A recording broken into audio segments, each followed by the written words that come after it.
I-share perfume i-share ko sa inyo, bigay ng aking kapatid kasi nagkausap kami kanina kasi sinabi ko sa kanya yung gamit kong oil sa buhok ko.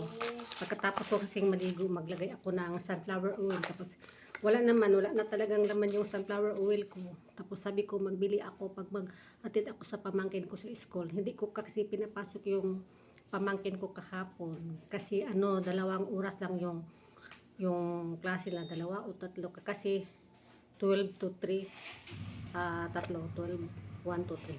Tapos may mga kasi sila, may event kasi yung school nila. Tapos hindi ko nang kasi alanganin man, tapos ngayon walang klase kasi Chinese New Year.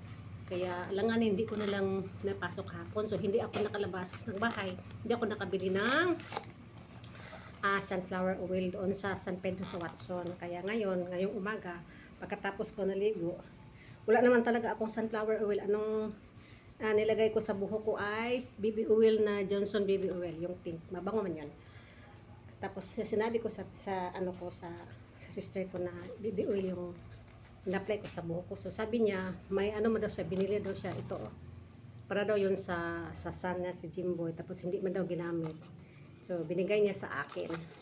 Nagtanong ako kung magkano to. So, bigay lang daw niya sa akin. Thank you, Sister Lilet. Ayan, ito ano yun? Trending man yun sa TikTok. Ano yun? Epektibo yun para sa buhok ba? Kaya binigay niya sa akin. Pero hindi ako maglagay ngayon kasi naglagay na ako ng baby oil. So, di ba ako everyday maligo, magbasa sa buhok, magpunas lang ako, mag-half bath. Every other day na ako maligo. Para hindi laging ma-shampoohan yung buhok ko. Pero everyday ako, morning o gabi ako maligo yung sa katawan ko, hindi lang sa buhok. Para hindi tayo mabaho. So kundi bukas, Merkulis, so Thursday na. Ko i-try ito. Thank you so much. Ito Ang nakalagay dito kay Yeshui. Yeshui. Perfume, hair care essential oil. Ayan. Perfume, hair care, essential oil. Ayan. Ito. Thank you so much, my sister. Para sa oil, para sa buhok ko.